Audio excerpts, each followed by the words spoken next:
made it to another episode of the Pipe Dream Podcast. This is a show that reveals the real and raw of tradesmen's stories. We get the truth from those who support the people who do the work.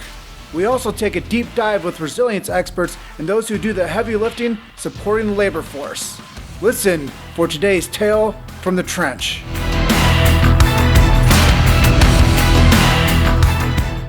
Hi, Amberly. Hey, how are you? I'm fantastic. I'm kind of out of the mix of what's going on down in the States there, so I'm a little bit better than probably you are right now in that fact, but it's still affecting all of us, and through all that, thank you for being on the show. Oh, thank you. It's actually nice to get to see a smiling face and feel the connection with you. So thanks for having me. It is a little bit crazy here in LA. We've got curfews set up with all the rioting and just the peaceful protest unfortunately turned to a lot of burning of cop cars and breaking into businesses and looting. And so it's unfortunate, and my heart just breaks every time I watch the news. Yeah. There's so much pain. So much pain. And tying into that, like if and I like to make things relevant. So if we go into a little introduction, because my listeners probably don't know who you are, and just an introduction of who you are, and a little bit about your story. Okay. I'm Amberly Lago. I'm an author. My book's called True Grit and Grace, Turning Tragedy into Triumph. I'm a speaker. Most recently did a TedX, and I'm a coach. And so I've been in the fitness and wellness industry for 23 years now. I grew up in a small town in Texas, but always knew that, from like age 8, that I wanted to move to California, because I think that's when MTV music videos all came around, and I saw dancing on TV, and I thought, well, that's how you get to dance on those music videos is you go to LA. That's where they make those videos. And so I grew up dancing. I grew up an athlete. So my whole life I was, active and lived at the dance studio. And then I worked 4 jobs, whether it was working at this little cookie store, making cookies, lifeguarding, babysitting, scrubbing toilets, whatever I had to do, and teaching dance as well. I saved up enough money and moved out to California, where I pursued my career as a dancer. And my first music video, and this is really dating me, was for MC Hammer. And so I was like, I have made it when I am dancing with MC Hammer. So that was really a dream come true. And after years of dancing, I transitioned into the fitness industry, where I had a career, nationally recognized as a coach. I was sponsored by Nike. I had trainers that worked for me. And in a blink of an eye, everything changed when I was riding my motorcycle home from work one day and was hit by an SUV. And that whole journey, I was rushed to the hospital, femoral artery severed. My leg was completely shattered. And when I woke up from a coma, they told me that they were going to have to amputate my leg. And I had a 1% chance of saving my leg from amputation. And that 1% chance is what I held on to get me through the next 34 surgeries, which they saved my life and my leg.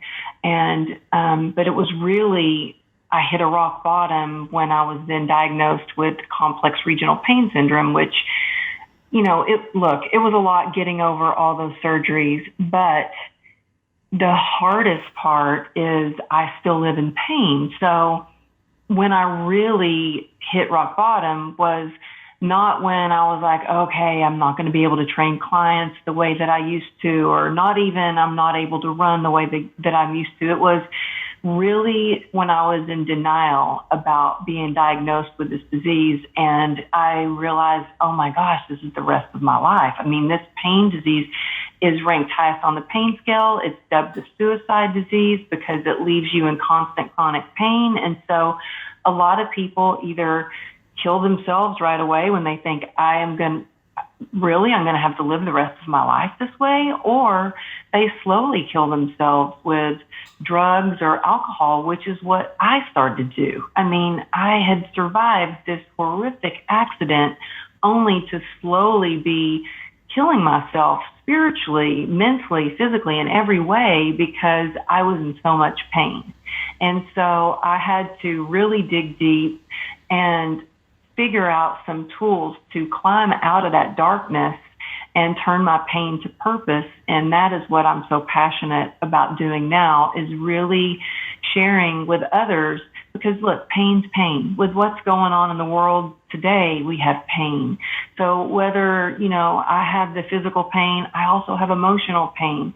And especially with what's going on with COVID right now, people have pain in the relationships, pain from loneliness, pain from, and just all the emotions that come along with that, the fear, the anxiety, the depression, because that causes all kinds of emotions. And so all the lessons, hard lessons that I've learned along the way, that is what my intention for sharing with your audience. So anybody who's struggling right now, I hope that I can offer them some hope, but to get through those times, but also some tangible tools that they'll be able to take and use and implement in their life starting right now. Oh, it's absolutely amazing that you're even here today, and let alone through all of this, like I said at the start, like all the riots and the COVID and all this, and you still want to show up to spread your message. And that's what's amazing about you. And to be relevant again, back to my audience, it's all relevant in the fact of pain being away from your families, pain being away and not doing a lot of the things that you want to do, like even playing a baseball game, for God's sakes, or going to a birthday with your kids and missing that. Like, it's painful. And most of us don't want to talk about it, especially dudes. And it's just the reality. So well, I'd love to talk about more of the tools after. But again, it's like, why is this relevant to my audience? And that's what I bring back to. So we'll get more into that with I'd like to I'm sure your audience is like, why is he having a dancer and some athlete on the show? No, and then when they find out, and it's funny because a lot of guys too will be like, oh, so were you on the back of a bike? And I'm like, no, it was my Harley. In fact, it was my second Harley. That my first one was fine. It was my second bike. That they're like, oh, okay, well, maybe I'll listen. Maybe you understand. Yeah. And I own a part owner of a motorcycle shop, and I ride Harleys almost every day now during the summer even to go to the store, I'll jump on it to rip down there, right? So it's how everything can change in a second, and it's all relevant. It's all relevant. And back to so your tools, right? And I was in this place, you talked about drugs, being on the road. I was never a drug guy. That was never my thing. Mine was beer and a little bit of whiskey. That was always my thing on the road to cope, right? But there is a lot of people that listen to this podcast that are stuck in a hotel room and have turned to drugs or thought about using drugs or all of that, right? And because it's easy, it's easier to just try to numb it out when you're in pain or you're lonely. And for me, my main tool, I was like never a partier, never used drugs. I had never even tried pot. Like, that just wasn't my thing. I thought I was so different than so many people in my family who, do have drug addiction or they're alcoholics, or I thought, I'm so different. My drug of choice is running. I'm an athlete. I'm an achiever. So my default was to always do something positive or do something to make me feel better by being productive. And then when I was stuck in the hospital bed and I didn't have my tool or my drug of choice, which was running, that's when I was like, I didn't really have any tools. I didn't know what to do. And so So that's when I was like, well, all these other medical procedures, and, I had a spinal stimulator where they implanted leads in my back. I had spinal blocks. I even had ketamine infusions where they basically go in and try to reboot your nervous system, and nothing was working. And when you get to a place where you're in just that much pain or loneliness, or you don't feel understood, you're like, oh, well, maybe this is my solution. Mm-hmm. So yeah, I get it, where if you're on the road and you're in pain, or you're, off by yourself, or it's a slippery slope. Yeah, for sure. It is. And I went the total opposite way. I went from drinking beer after work, like not getting loaded every night, but just enough just to numb, and then go to sleep and do it all again the next day. That was my thing. And whereas before, when I was younger, I was an athlete. I was always an athlete and always wanted to compete. And then I started working away farther and farther. And then I just, this isn't my life anymore now. But in my brain, it didn't know that, it was still an athlete, but I didn't pursue that anymore. I didn't have those opportunities, and I didn't create those opportunities. And I didn't go to the gym there's usually a gym in a camp or wherever we're working. In a hotel, there's always a gym, right? There was no excuses, but I shifted the other way, 100% the other way. And then later in life, when things started going really squirrely, everything, about 4 or 5 years ago, everything's getting busier. I'm running around more, but I didn't realize I was unhappy. And then I went back to training. I shifted. I'm like, I need to get healthy. This is what I need to do. So then I quit drinking pretty much and shifted all of my energy into that. And totally, but that was my addiction. And I burnt my life to the ground, using fitness of all things. Wow. Right? Wow. Addiction's addiction. Yeah. It can be, some people become workaholics. Exactly. I mean, Instagram is an addiction, right? TikTok's an addiction. It's all, yeah. Right? And it's just me, I wasn't happy. So you came out of the pit, we call it the pit, I'd like to know I'd like to know what you defined yourself as when you were younger. Like you said, you were an athlete. Just get a little more into that. If you had to define yourself in 2 sentences of what you were before the accident, how you defined yourself. Well, I was always a little different. I mean, for instance, growing up, I remember, I was considered one of the popular girls. And one of my friends who was a popular girl, she comes over and she says, you really have to stop talking to everybody, because you just can't talk to them, because if you want to be our friend, you can't talk to all those other people. And I was like, well, then I guess I just can't be your friend, because I'm going to talk to everybody. And so I didn't. And then lo and behold, they're like, oh God, she is going to talk to everybody. We can't stop her from being friendly with everybody. She's friends with everybody. I always saw people as eye to eye. We walked shoulder to shoulder. But I always felt a little bit, things are a little bit different now. I mean, I'm from a small town in Texas, and I'm not saying all people are alike, but in some ways they're set back in time as far as their outlook on things, as far as being able to see kind of outside the box or with an open mind. I'll give you an example of that. And again, not everybody, but it's I grew up where the woman's place was in the kitchen and the man was to be waited on.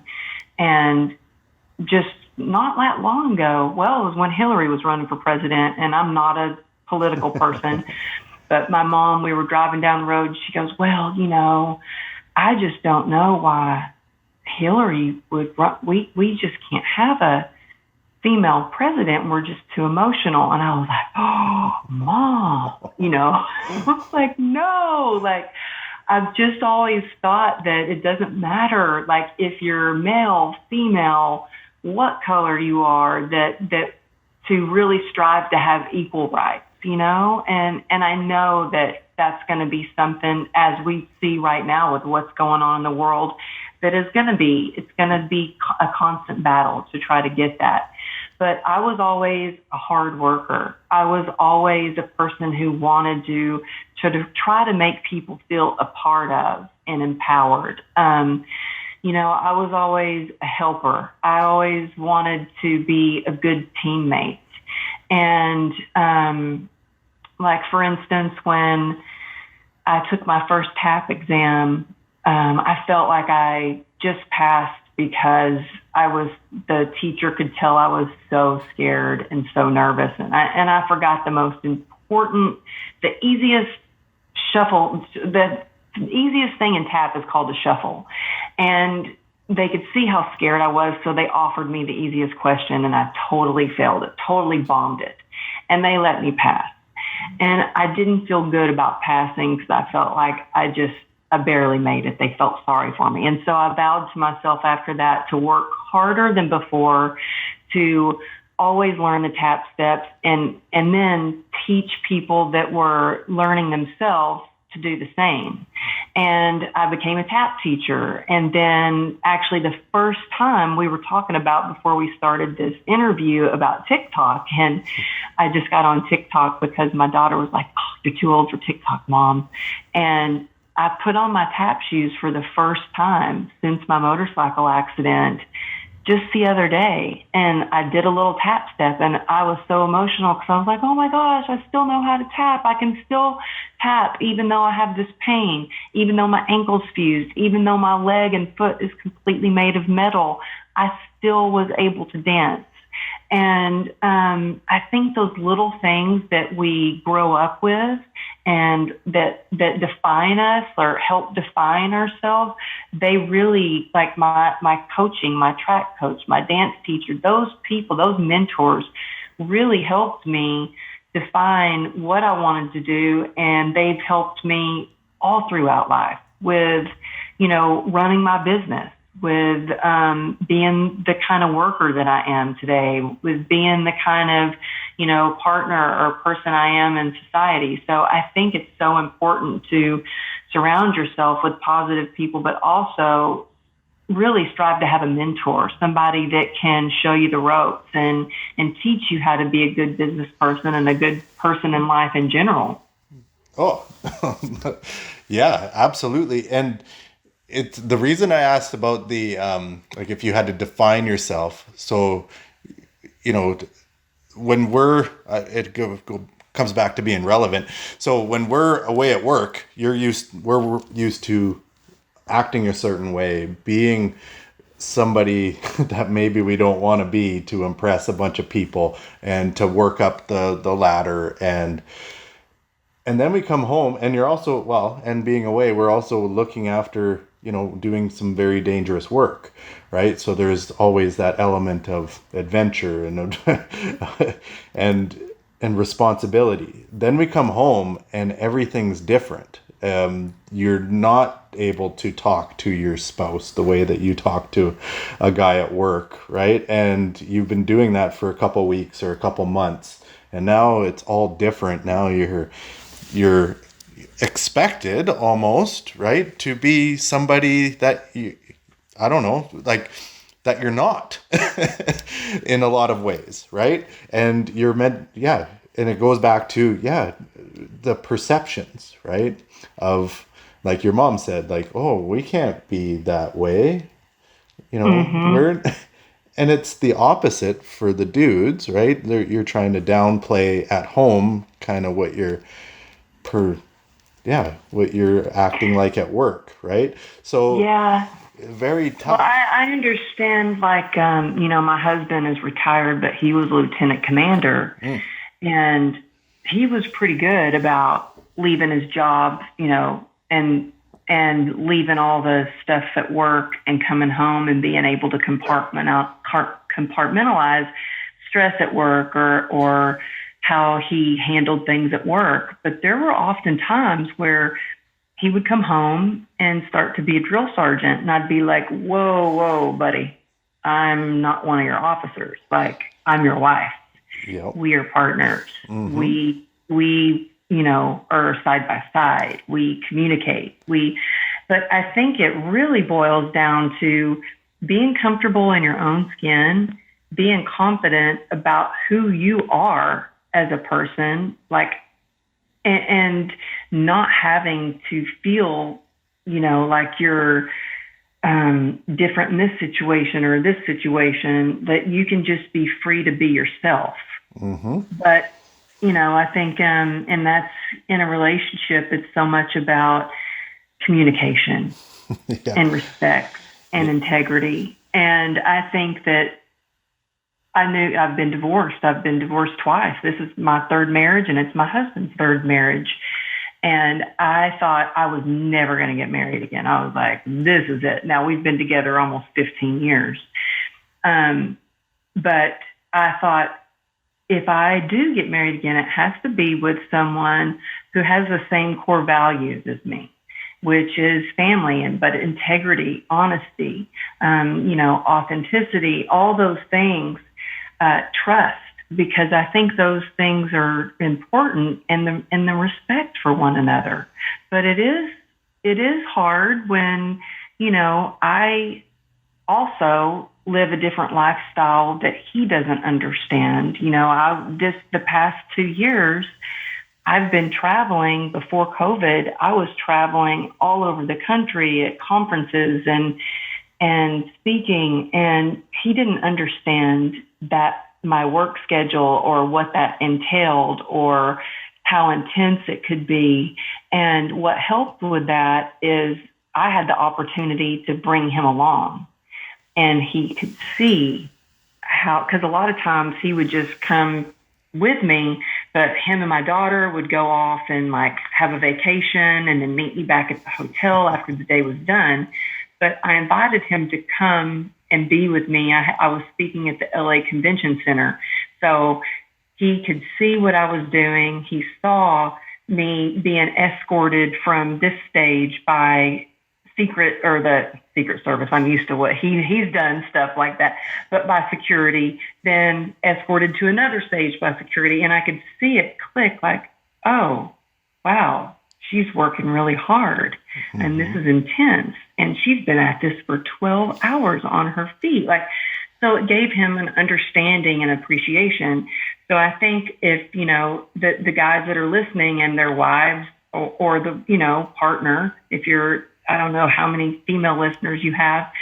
If your partner can't go on that job, obviously, but maybe you could let them understand how difficult it is. And I think that when men can open up and be vulnerable about their feelings and share what's going on, it really strengthens the connection that you have with your partner. I think when you're going through a hard time, it can either strengthen your relationship or it can drive you further apart. And the beauty is we have the choice. And so I know that what has been the hardest thing, it's not been easy with my husband seeing me in so much pain and going to the hospital every day for 34 surgeries every day at the hospital, and really having to take on the role of, mom, dad, caregiver, provider, all of those things. It hasn't been easy, but what has saved us is communication and a sense of humor. We've been able to learn to not take ourselves so seriously, really let go, park the ego at the doorstep and just show up and communicate. Yeah.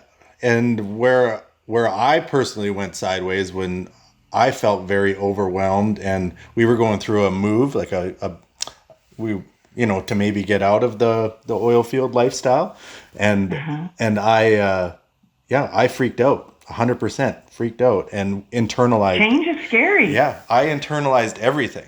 And so I'm wondering, and there was no communication of anything, of why I felt scared, why I wanted to run. And I did. I ran and lived somewhere else for a little while, and and made an excuse. It was relevant in my head, but I was just running, right, and not telling her what why I was doing what I was doing and why I felt so scared. And I will regret that for the rest of my life. But the reason why I'm here is to spread that message that don't. Well, not. I was just gonna say how much courage it takes for you to sit here and talk about those things, because there's probably somebody, I guarantee you, there's somebody listening that is struggling and they don't know how to express what they're going through. And I know I've seen it a lot where my husband goes to anger. Mm-hmm. He can skip over, and I have to go, oh, why is that coming across that way? And I'm like, oh, his default is sometimes to his fear comes out as anger. Yep. And I think that happens for a lot of people. It's happening right now all over the country in the United States, where there's so much pain and fear, and it's coming out as anger. And so if we can pause and ask ourselves, where are those emotions coming from, and then be willing to talk about it, is very brave.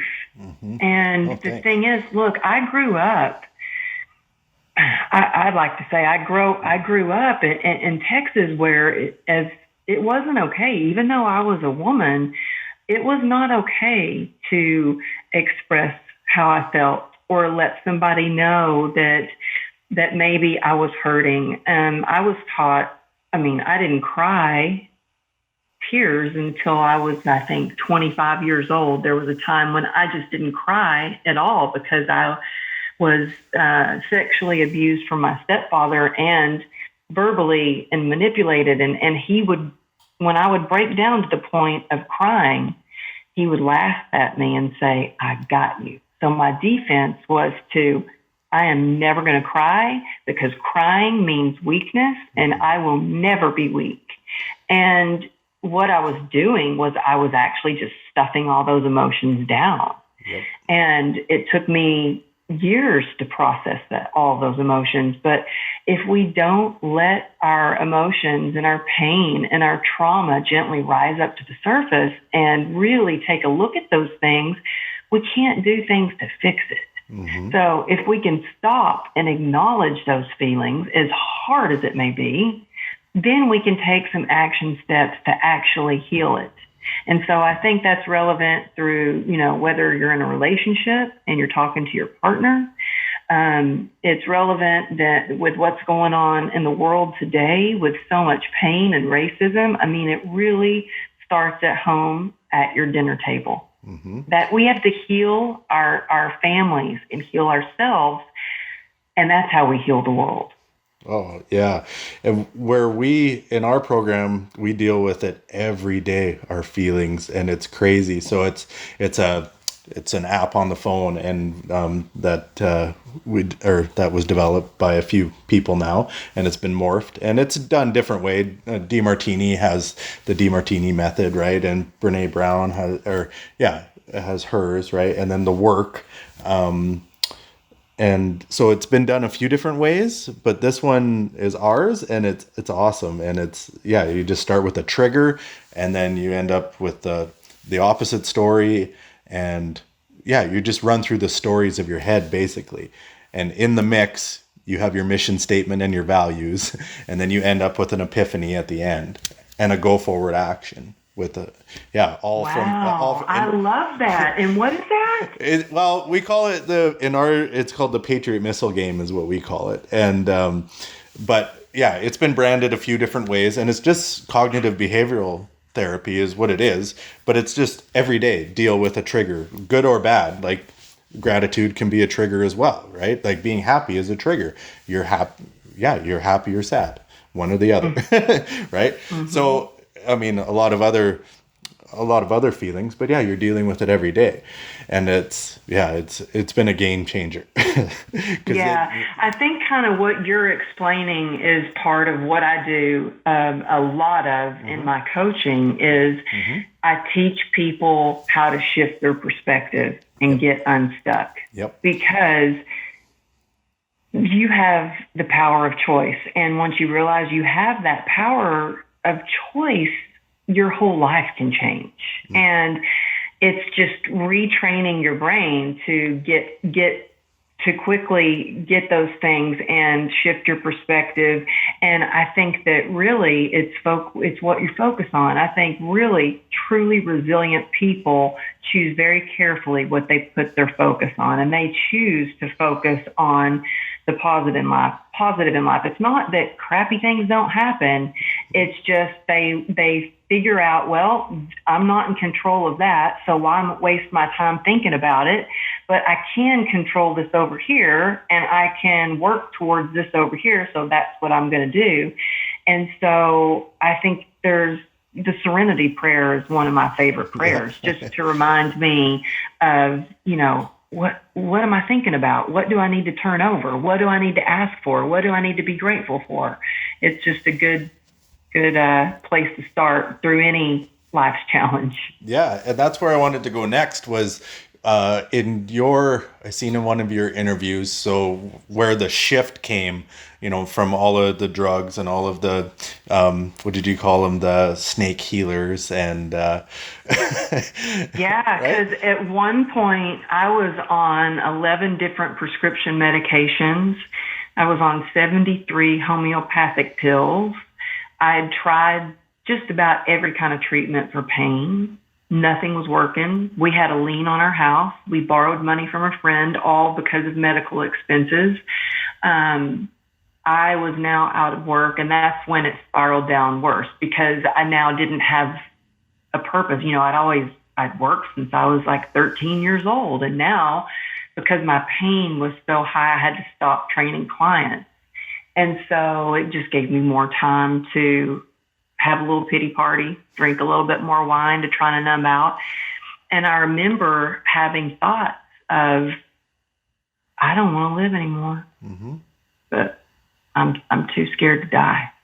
I'm like, well, my husband, he could find another wife. I'm not the woman that he married. My daughters could find another mom. I'm sure they could. I'm sure that somebody could take care of them a lot better than I am. And those thoughts were going through my head. And I think that like I had that 1% chance of saving my leg, I think there was that little glimmer of light left in me that said, don't give up. Just don't give up. I call that God's grace. And it took every ounce of courage that I had and every ounce of energy that I had to say, I've got a problem. I need help. I'm not okay. And I cried like the floodgates went down because I was trying to pretend like everything was okay on the outside, but on the inside, I was just dying. And I couldn't keep up that double standard anymore, or the double life, where I was pretending like I was strong and everything. I was always the strong one in the family. I was always the fixer, always the person everybody went to fix things in the family or with friends and it was too much for me to bear. And so I started reaching out and sharing what I was going through. And I think that when we can share some of our darkest moments with someone that we trust, and they're like, I get it. I get it. I may not get it exactly like you, but I get it. I've been through it, and you can do it too. It gives us hope. And little by little, I have a, higher power. I believe in God. I started praying every day. I started reaching out for help every day and strengthening, my community. And I started really getting grateful. I started doing that in the hospital, but also one of the things I think that really saved me was to be of service. So, and people go, well, how could you be of service when you were stuck in a hospital bed. I could still call clients and get them set up with other trainers. I could still call them and see how they were doing. I was even given the exercises to the nurses at the hospital. But being of service doesn't mean you have to do some big grand thing. It can be just being there for somebody to talk to. It can be making a phone call and checking in on somebody else who you think is really strong, but maybe they need to talk to you. Maybe they need a shoulder. And so I think by being of service, it gives you a purpose, and being able to turn my pain into purpose has been such a gift for me. Yeah. But what it sounds like to me, and I'm not an expert by any means, but when you actually got in touch with your values, by helping other people, like connection for you seems to be a very high value. And once you started connecting and helping those people, it helped to pull you out of your pit, combined with the gratitude, which is a massive shift in the brain, like the way that you think. And not many people want to go there, like sit at the end of the day and say, yeah, I'm grateful for this cup of tea.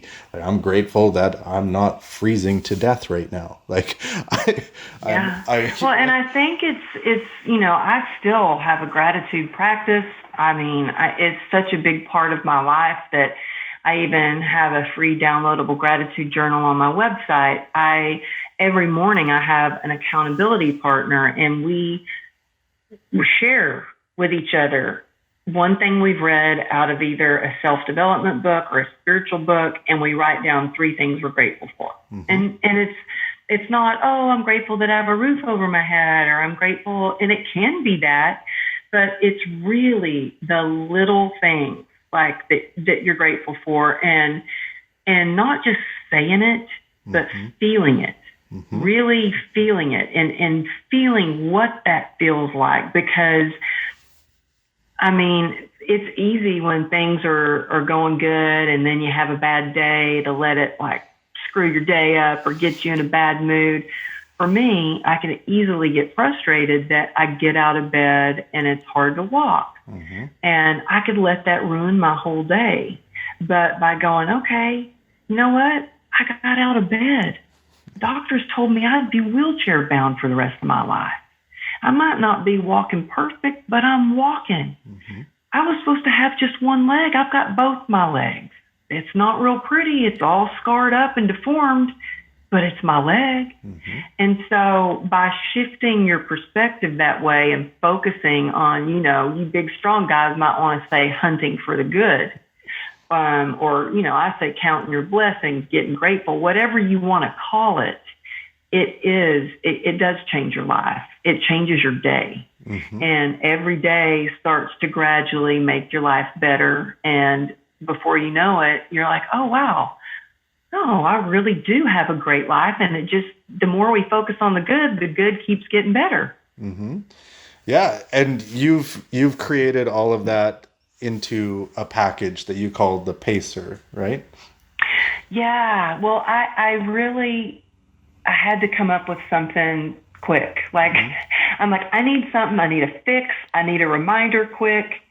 And I'd come home from a long day. I was at a conference, and my husband could see in my eyes that I was hurting, and my leg was propped up on the dinner table, and we were eating. We had takeout boxes, and he looked at me and he's like, I can tell you're in so much pain. You need to pace yourself. And I said, well, I am pacing myself. And I mean, that's like, I knew he was right. And then I hated that he was right. I hate when he's right. And I'm like, I don't know if it was whether I was trying to like prove him wrong or really figure out like what I did to pace myself. But I grabbed one of the dinner napkins and I started writing everything on a napkin, what I did throughout the day to pace myself so that I could do all the things that I could do. Because I had a friend that said, look, most people that live with complex regional pain syndrome, they can't work. They could never stand on a stage for that long and even speak. They have to walk with a cane. So there's still sometimes I do ride in a scooter, Especially, when amusement parks were open, I would have to rent one of those scooters. Yeah. But she's like, how do you do what you do? How are you resilient? Like, what allows you to continue to get up day in and day out every single day, even though you're in pain? And so I started writing everything down. And the first thing stands for perspective, which we talked about, the ability to look at something and shift your perspective so that you can see the good in the situation. It's not necessarily what happens to us, but it's that lens in which we see it that really shapes our reality.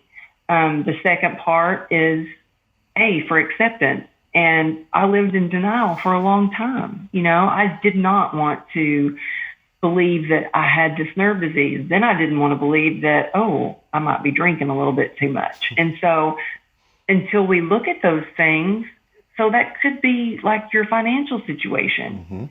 Are you in denial that you're using your credit card and overspending or living a champagne lifestyle on a beer budget or whatever that may be?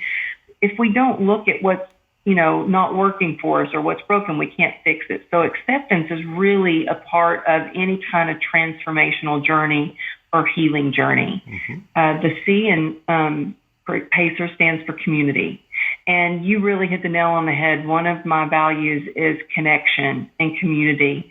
And I couldn't do this alone. I tried to do it alone. And my world came crumbling down. And it wasn't until I had a community and we can lean in on each other and support one another that I was able to do this. And,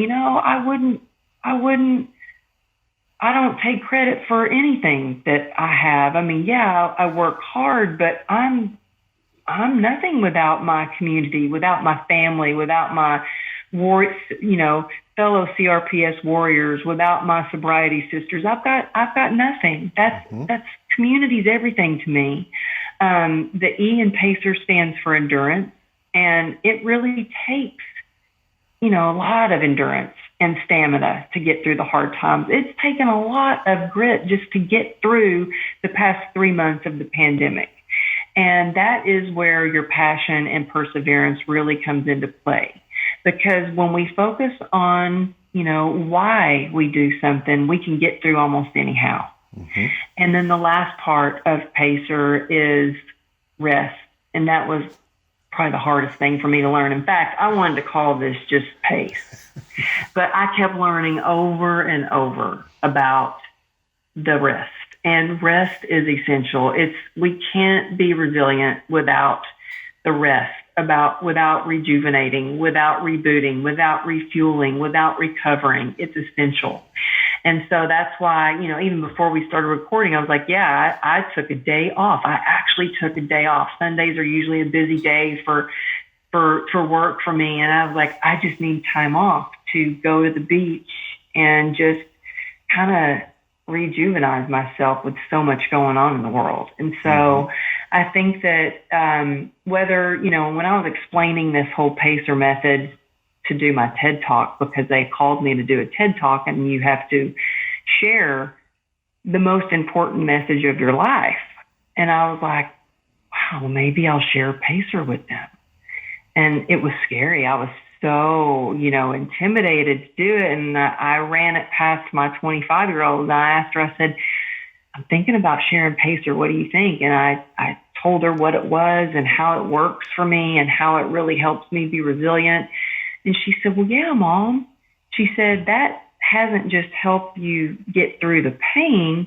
She said it's helped you with your anxiety, with your fear, with your confidence. It's helped you with your addiction. Mm-hmm.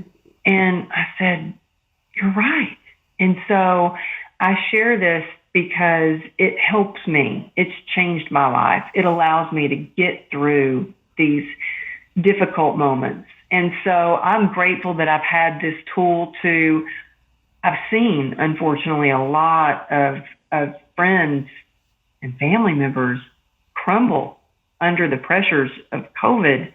And we have to have tools. If you don't have tools, how are you going to get through those hard times? So I hope that this really helps. And I go into it more on the TEDx. If your listeners want to go check that out, if you just Google Amberly Lago TEDx talk, it should pop up. Mm-hmm.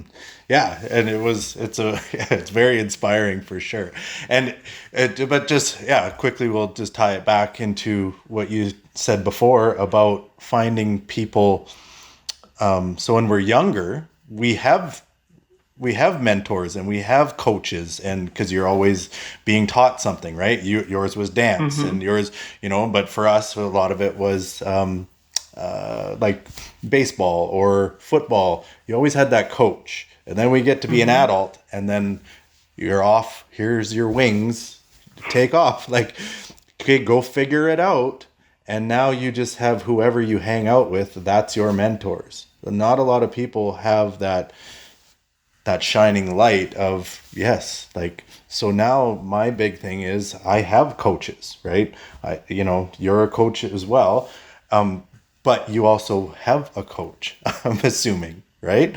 Like we reach out to find that light when we are drifting, right? Someone to bring us back. Yeah, whether you want to call it a coach, a mentor, a sponsor, whatever that looks like. But I think it's important to have someone that I have a God squad is what I have. So there's a core, there's 5 of us, and we don't only show up for each other, but we also like put ourselves in check. Like, in fact, I just texted one of my God Squad friends this morning, and I was like, hey, by the way, if you ever see that something that I post that you're like, oh gosh, Amberly, what were you thinking? Or you're crazy. What's going on with your thinking today? Call me out on it. Like, I think I'm a firm believer on having people around you that aren't just yes people, but people that I like people that are going to let me know what's on their mind and tell me how they really feel. Because you can trust that. Mm-hmm. Yeah. And my point is just like, have somebody, whoever that is, reach out to them and whether you're paying for coaching or just following somebody that's inspiring. But where a lot of people fall short is they don't apply what's being taught or the message that's being brought out.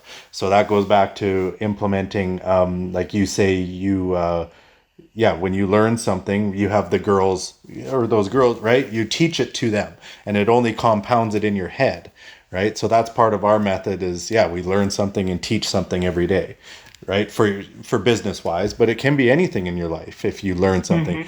And once you embed that in, so and it's the more people I talk to, and the more everybody has their own systems. It's just what resonates with you, and go and follow that. Like, just quit fighting it. If something resonates with you, just go and follow it. If Amberly, if people are listening resonate with you more, go follow you and go pay for the coaching. And because it is amazing, right?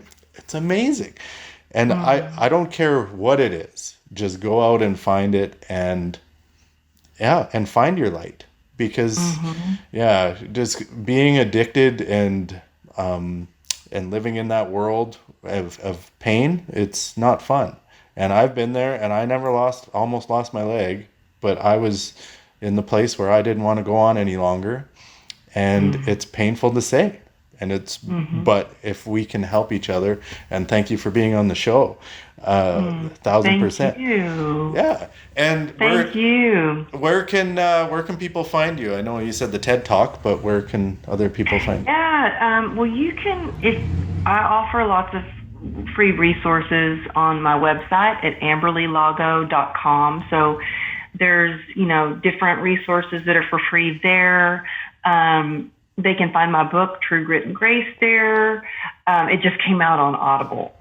So that was quite the journey recording, because I narrate it, which was so scary. I know it doesn't seem like it would be hard, but it was hard. And then I hang out on Instagram at Amberly Lago Motivation.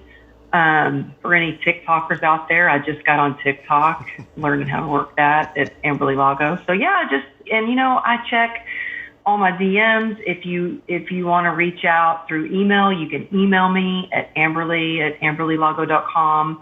I'd love to hear from you. So, and then I have a course coming up. So amazing. They can do that. I don't know when this is going to come out, but I have a course. 2 weeks. Oh, yeah. Okay. So yeah, go sign up and I'll get to see you every week live in the course. So that'd be fun.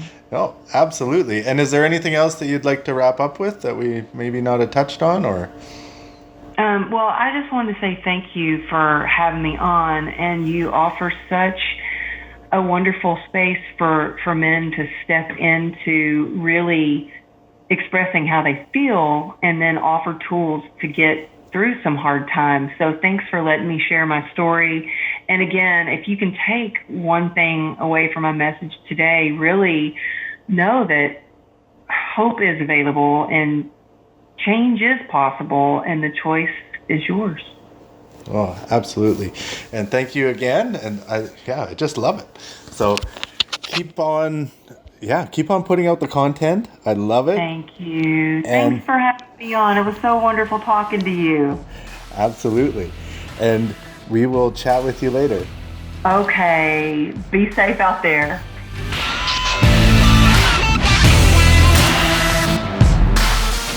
Thank you for listening to today's Tale from the Trench. Be sure to subscribe to The Awakened Tradesman on your favorite podcast platform. Follow us on Instagram and message us for a customized coaching strategy call to successfully live your oil-filled lifestyle. You can earn a fulfilled life. Check back next week to continue listening.